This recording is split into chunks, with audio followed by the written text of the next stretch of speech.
انسانوں کے لیے، اپنے بندوں کے لیے ماہ رمضان کو بخشش کا وسیلہ بنا کر بھیجا، اور خالق لم یزل نے اس ماہ میں لیلۃ القدر کو قرار دیا جو 1000 مہینوں سے افضل ہے۔ پھر بھی خالق لم یزل نے ان سب چیزوں کے ہونے کے باوجود اگر انسان ان چیزوں سے فائدہ نہ اٹھا سکے، پھر بھی اللہ کہہ رہا ہے کہ لا تقنطوا من رحمت اللہ، اللہ کی رحمت سے مایوس نہ ہو سکتا ہے ممکن ہے کچھ لوگ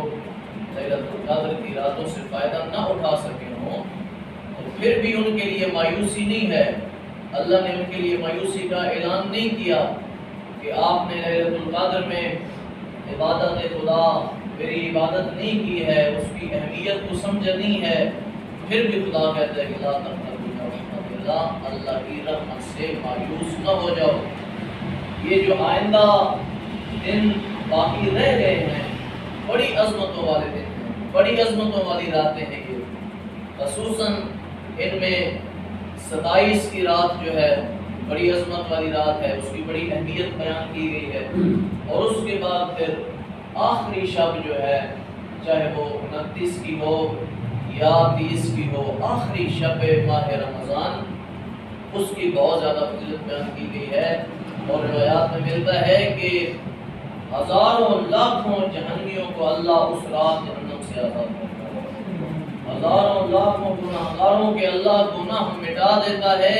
بلکہ ان کے گناہوں کو نیکیوں میں تبدیل کر دیتا ہے۔ جو آخری دن رہ گئے ہیں ان کی اہمیت کو سمجھے، کوشش کریں کہ ان میں جتنی زیادہ ہو سکے عبادت خدا انجام دیں، کیونکہ وہ دن جا رہے ہیں کہ جو پیکج کے دن ہیں آپ کے لیے، وہ دن جا رہے ہیں کہ جن دنوں میں، جن راتوں میں اگر آپ ایک لفظ پڑھتے ہیں تو 70 نیکیاں ملتی ہیں، اگر ایک آیت پڑھتے ہیں تو ختم قرآن کا ثواب ملتا ہے، اگر ایک سورت پڑھتے ہیں جیسے کہ سورہ قل واللہ احد پڑھتے ہیں تو آپ کو 3 ختم قرآن کا ثواب ملتا ہے،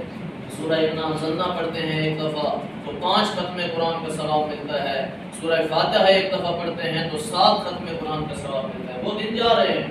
وہ بالکل قریب دن ہے، کوشش کریں لمحوں سے، ساعتوں سے فائدہ اٹھائیں، کوشش کریں۔ درود شریف ایک دفعہ پڑھتے ہیں تو آگے پیچھے آپ کو 10 نیکیاں ملتی ہیں، رمضان المبارک میں 70 نیکیاں ملتی ہیں، 70 گناہ آپ کے محو ہو جاتے ہیں، 70 نیکیاں لکھی جاتی ہیں، 70 گناہ محو ہو جاتے ہیں۔ فقط ایک دفعہ درود پڑھنے سے، صلوات پڑھ لیں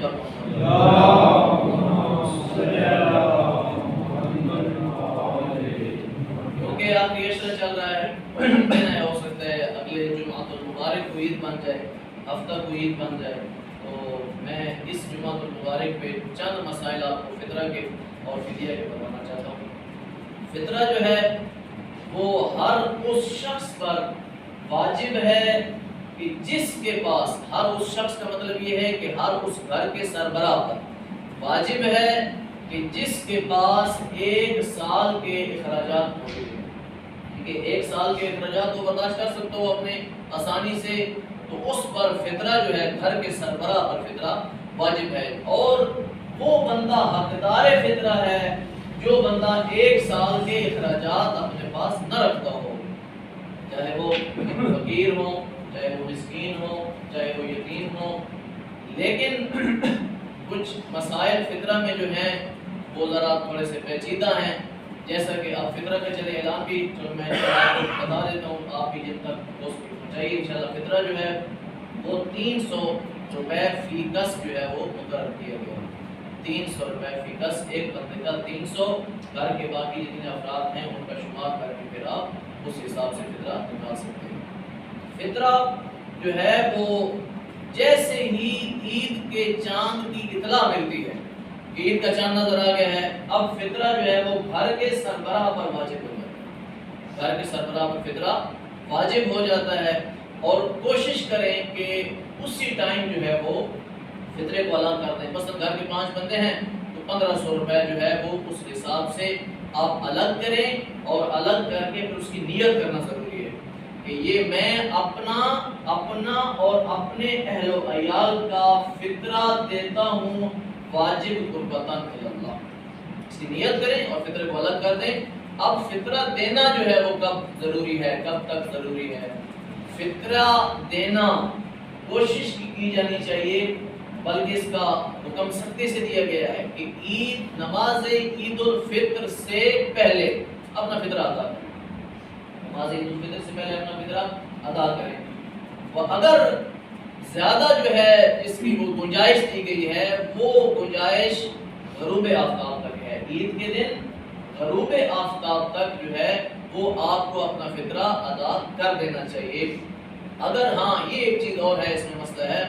اگر آپ نے فطرہ اپنا الگ کر کے رکھ دیا ہے اور آپ کو پتہ ہے کہ فلاں رشتہ دار میرا جو ہے وہ بہت غریب ہے، سب سے پہلے یہ بھی یاد رکھیں، اس میں جو ہے فطرہ سب سے پہلے آپ اپنے رشتہ داروں میں دیکھیں، جو آپ کے رشتہ داروں میں سے اہل ہے سب سے پہلے اس کو فطرہ دینا چاہیے۔ رشتہ داروں میں سے اگر کوئی اہل نہیں ہے، پھر اپنے شہر سے دیکھیں، اپنے پڑوسیوں سے پہلے دیکھیں، پڑوسیوں میں بھی اگر کوئی نہیں ہے، لیکن اس کے بعد پھر اپنے شہر کو دیکھیں کہ آپ کے شہر میں کون سا بندہ ہے جو غریب ہے اور جو فقیر ہے، اس کو آپ فطرہ دیں۔ اگر شہر میں بھی کوئی نہیں ہے، پھر آپ نے جو ہے وہ کوشش کرنی ہے کہ اپنا فطرہ کسی باہر، آپ کسی جانتے ہیں کسی رشتہ دار کو، کسی دوست احباب کو، کسی اور کو جو واقعاً اہل ہے، تو اس کو پھر اپنا فطرہ وہاں پر پہنچائیں۔ اور جو اس سب سے بہتر جو ہے وہ یہ ہے کہ آپ اپنا فطرہ جو ہے وہ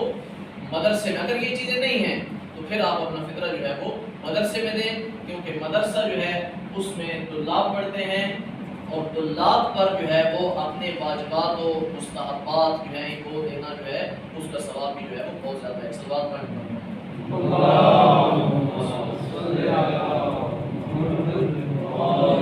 سید کا فطرہ جو ہے، جو سید فطرہ نکالتے ہیں ان کا فطرہ وہ سید اور غیر سید دونوں دے سکتے ہیں، اس میں کوئی مسئلہ نہیں ہے، سید کو دے دیں غریب کو یا غیر سید کو دے دیں، کوئی حرج نہیں ہے۔ لیکن غیر سید جو ہیں ان کا فطرہ جو ہے وہ فقط جو ہے وہ غیر سید دے سکتے ہیں، غیر سید اپنا فطرہ جو ہے وہ کسی سید کو نہیں دے سکتا۔ اور اسی طرح یہ مسئلہ واجبات میں ہے، جو واجب چیزیں ہیں، مثلا زکوٰۃ واجب ہے، گندم آگے آ رہی ہے تو گندم پر جو ہے وہ زکوٰۃ واجب ہے، تو واجب جتنے واجب صدقے ہیں، یہ زکوٰۃ فطرہ جو ہے، زکوٰۃ فطرہ اس کو زکوٰۃ کے زمرے میں آتا ہے، صدقے کے زمرے میں آتا ہے، اس کے بعد زکوٰۃ جو ہے وہ اس کے تقریباً صدقات کے زمرے میں ساری چیزیں آ جاتی ہیں، لیکن کچھ صدقات واجب ہیں، کچھ صدقات مستحب ہیں۔ واجب صدقات جو ہیں وہ غیر سید کے سید نہیں لے سکتا، مستحبات لینے میں کوئی حرج نہیں ہے، لیکن واجب صدقات جو ہے اس غیر سید کے سید نہیں لے سکتا۔ اس کے بعد جیسا کہ آپ کو بتا رہا تھا کہ فطرہ جو ہے وہ کوشش کریں کہ سب سے پہلے رشتہ داروں کے بعد پڑوسیوں، پھر شہر والوں کا حق، کسی میں سے کوئی غریب ہے، لیکن ان میں جو شرط ہے جس کو دینا ہے اس کی جو شرط ہے فقیر ہونے کے ساتھ ساتھ دوسری شرط اس میں یہ ہے کہ وہ کم از کم نماز پڑھے، کم از کم وہ کیا کرتا ہو، نماز پڑھتا ہو۔ اگر وہ نماز نہیں پڑھتا پھر اس کو آپ فطرہ دیں گے، آپ کا فطرہ ضائع ہو جائے گا،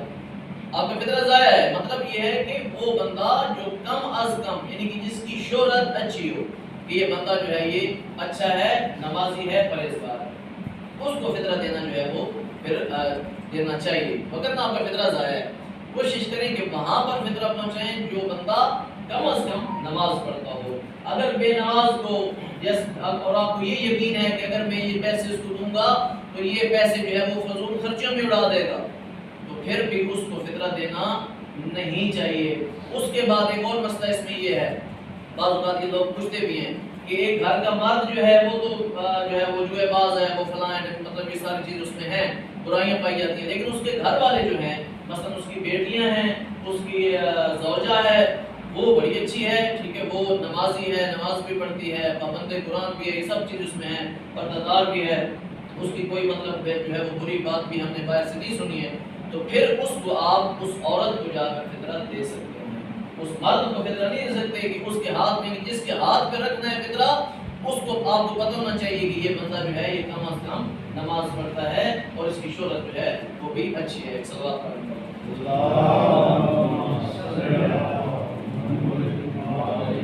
اس کے بعد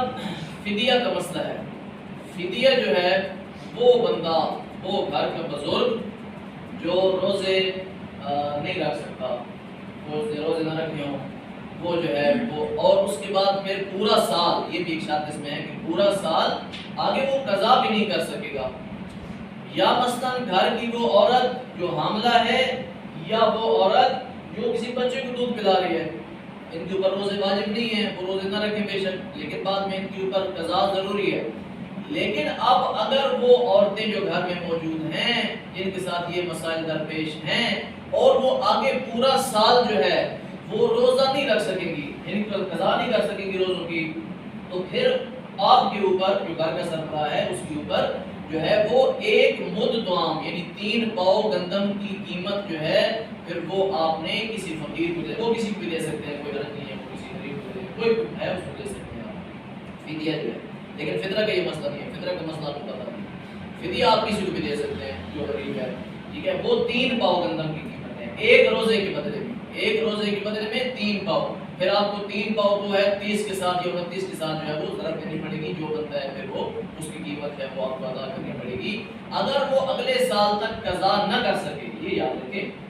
ہو سکتا ہے ممکن ہے ایک مطلب گھر کے بزرگ نے مثلا طبیعت خراب ہو گئی ہے، اس نے 10-15 روزے لے کے 10-15 روز کو پتہ ہے کہ میں 10-15 روزوں کی میں بعد میں قضا کر لوں گا، اگلے سال کے روزے آنے سے پہلے قضا کر لوں گا، تو پھر جو ہے آپ پر وہ فدیہ جو ہے وہ واجب نہیں ہے،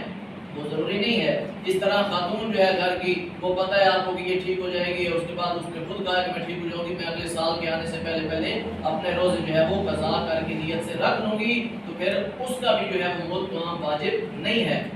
اس بندے کا مد طعام واجب ہے جو بندہ اب قضا نہیں کر سکے گا، جو قضا نہیں کر سکے گا۔ ہاں البتہ ایک مسئلہ اور کہ اس میں یاد آ گیا وہ بتا دوں کہ ایک بندہ جو ہے وہ اس نے اگلے سال کے روزے آنے سے پہلے روزے نہیں رکھے، اب اگلا ماہ رمضان آ گیا ہے، اب اس کے بعد پھر اس نے اگلے ماہ رمضان کے روزے رکھے، اب ماہ رمضان المبارک کے بعد پچھلے ماہ رمضان کے قضا اس کے کچھ ذمہ تھے،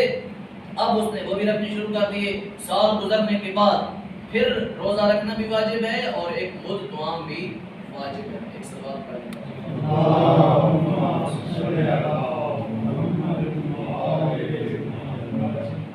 فدیہ تقسیم کر کے دے سکتے ہیں، کوئی حرج نہیں ہے۔ مثلا فدیہ 3 پاؤ گندم مثلا کلو گندم ہے جی، تو 30 کلو مثلا بن گئی فار ایگزامپل، تو پھر اس میں یہ ہے کہ آپ 30 کلو 15 کلو کسی کو دے دیں، 15 کلو کسی کو دے دیں، 10 کلو کسی کو دے دیں، کوئی حرج نہیں ہے اس میں، فدیہ کا کوئی مسئلہ نہیں ہے۔ فطرانے کا یہ مسئلہ ہے کہ ایک بندے کا ایک بندے کو دینا ہے، یہ نہیں کر سکتے مثلا 1500 روپے بنا ہے تو آپ نے یہ کہہ دیا کہ اب جو ہے نا مطلب 1000 روپے ہم ایک کو دے دیتے ہیں، 500 ایک کو دیتے ہیں، اس طرح نہیں، ایک بندے کا ایک حساب سے دینا ہے، یعنی کہ 900 روپے آپ جو ہے 3 بندوں کے ایک کو دے دیں، 3 بندوں کس طرح کر کے دینا ہے، اپنے گھر میں سے 5 بندے ہیں 1500 نکالا ہے، 2 بندوں کا ایک دے دیں، 2 بندوں کا دیں گے تو 600 بنے گا۔ اب یہ نہیں کر سکتے 1000 دے دیں ایک بندے کو، ایک کو 500 دے دیں، نہیں، پھر وہ فطرہ جو ہے وہ تقسیم ہو گیا، یعنی کہ ایک بندے کا آدھا 100 ادھر آ گیا، ٹھیک ہے، اس طرح نہیں ہونا چاہیے، بلکہ فطرہ جو ہے اس کو ایک بندے کا ایک بندے کو دینا ہے، 2 بندوں کا ایک بندے کو دینا ہے، 3 بندوں کا ایک بندے کو دینا ہے، ٹھیک ہے، یعنی کہ آپ کے گھر میں سے یا سارے کا سارا جو آپ کے گھر میں سے نکلا ہے وہ سارے کا سارا ایک بندے کو دینا ہے، یعنی کہ اس کو فطرے کے حساب سے 300 ہے تو آپ نے گھر میں بتانا میں 3 بندوں کا دے رہا ہوں، اب میں یہاں پہ 4 بندوں کا دے رہا ہوں، اس طرح کر کے تقسیم کرنا ہے۔ ایک بندے کو 300 روپے دے سکتے ہیں، ہاں ایک بندے کو 300 روپے جو ہے وہ آپ مثلا دے دیں، دوسرے کو 300 دے دیں، تیسرے کو 300 دے دیں، کوئی حرج اس میں نہیں، یہ اس میں کوئی مسئلہ، لیکن یہ ہے کہ اس فطرے کو 300 کو تقسیم نہیں کرنا ہے آپ، یعنی کہ 300 میں سے آپ کریں کہ 150 میں کسی کو دے دوں، 150 کسی کو دے دوں، اس طرح نہیں ہونا چاہیے۔ اور اس کے بعد ایک اور مسئلہ اور کہ آپ کے گھر میں اگر شب عید کوئی مہمان آ گیا ہے، شب عید آپ کے گھر میں کوئی مہمان آ گیا ہے، وہ مہمان جو آپ کے گھر سے کھانا کھانے والا ہے، یعنی کہ جو شمار ہوتا ہے کہ وہ آپ کے گھر سے کھانا کھا رہا ہے، تو پھر اس کا فطرہ جو ہے وہ آپ پر واجب ہے۔ جو بس کھانا کھانے والا نہیں ہے، آپ کے پڑوس سے آ گئے ہیں، آپ کے رشتہ دار شہر سے آ گئے ہیں، دوسرے شہر سے آ گئے ہیں ملنے کے لیے، اس میں کوئی آپ کا فطرہ واجب نہیں ہے، لیکن جو بندہ کھانا کھانے والا شمار ہوگا عید کی شب، اس کا فطرہ بھی آپ پر واجب ہے۔ یا بچہ پیدا ہو جائے، بچہ پیدا ہو جائے اس کا فطرہ جو ہے پھر واجب ہے، یعنی کہ گھر کے باقی جتنے بھی افراد ہیں ان کا فطرہ جو ہے وہ واجب ہے۔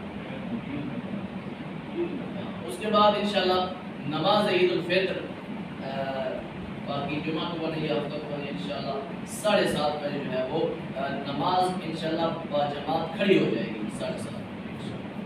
اعوذ باللہ من الشیطان الرجیم، بسم اللہ الرحمن الرحیم،